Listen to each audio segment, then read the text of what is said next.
ఈరోజు తెలంగాణ విద్యార్థి పరిషత్ ఆధ్వర్యంలో రాష్ట్ర ప్రభుత్వం యొక్క దిష్టి బొమ్మ దానం చేయడం జరిగింది. దీని యొక్క ముఖ్య ఉద్దేశం ఏమిటంటే, ఏదైతే సివిల్ స్వాతిప్రియ అనే విద్యార్థి ఆత్మహత్య చేసుకున్నదో దీనికి మూలంగా ఏం కారణం ఉంటుందని మేము విద్యార్థి సంఘాలుగా ప్రశ్నిస్తున్నాం. వెంటనే ఆ విద్యార్థికి రాష్ట్ర ప్రభుత్వం నుంచి ఆ విద్యార్థికి సహకారం అందించాలని మేము తెలంగాణ విద్యార్థి పరిషత్గా కోరుతున్నాం. అలాగే విద్యార్థి సంఘాల నాయకులకు లోపలికి అనుమతి ఎందుకు ఇవ్వడం లేదని మేము తెలంగాణ విద్యార్థి పరిషత్గా కోరుతున్నాం. రాజకీయ నాయకులకు సివిల్ ఎలా ప్రవేశం ఉంటుంది, మాలాంటి విద్యార్థి సంఘ నాయకులకు ప్రవేశం లోపలికి ఎందుకు పోనీయాలని మేము ఈ విధంగా అడుగుతా ఉన్నాం. వెంటనే ఈ రాష్ట్ర ప్రభుత్వం స్పందించి ఆ యొక్క స్వాతి కుటుంబానికి న్యాయం జరగాలి.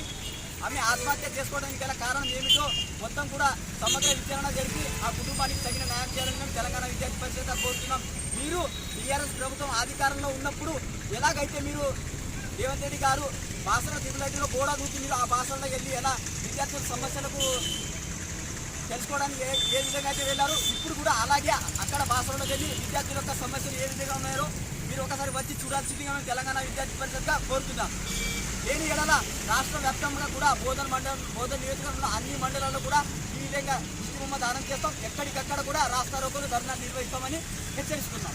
బీజేపీ జిందాబాద్, బీజేపీ జిందాబాద్, Jeevan justice, Jeevan justice, Jeevan justice, Jeevan justice, justice justice, we want justice, justice justice, we want justice, Jeevan justice, Jeevan justice, BJP జిందాబాద్, బీజేపీ జిందాబాద్.